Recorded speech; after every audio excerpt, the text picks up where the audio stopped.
সালামু আলাইকুম রহমতুল্লাহ। প্রিয় দর্শক, কালো জাদুর রাজধানী আসামের মায়ং গ্রামে কি আছে? আসামের রাজধানী গুয়াহাটি থেকে প্রায় 40 কিলোমিটার দূরে ব্রহ্মপুত্র নদীর তীরে অবস্থিত এক রহস্যময় গ্রাম মায়ং।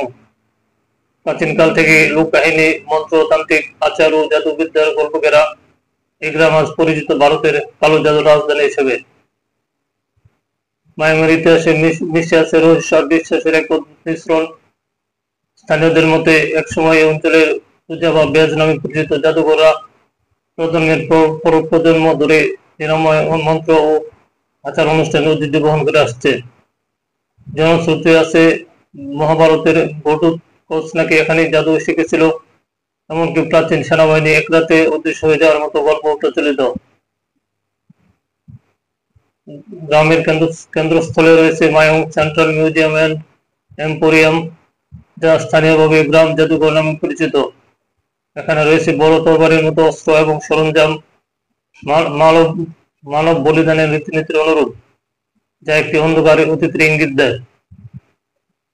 এছাড়া রয়েছে বিরল পাণ্ডুলিপি, মন্ত্র পুঁথি, প্রাচীন অস্ত্র, পোড়ামাটির মূর্তি, ধর্মীয় সরঞ্জাম এবং বিভিন্ন লোকজ নিদর্শন। এগুলি দেখায় কিভাবে এক সময় জাদু ধর্ম এখানে দৈনন্দিন জীবনে জড়িত ছিল। তবে আসাম সরকার 2024 সালে আরোগ্য মঙ্গল প্রতিরোধ অনুশীলন বিল পাশ করে সম্ভাব্য ক্ষতির জাদুকরী নিরাময় নীতিগুলোর উপর নিয়ন্ত্রণ আরোপ করেছে। তবু মায়ং আজও রহস্য, ঐতিহ্য ও বাস্তবতা মিলেমিশে এক অন্যরকম পরিবেশ গড়ে তুলেছে। সূত্র NDTV।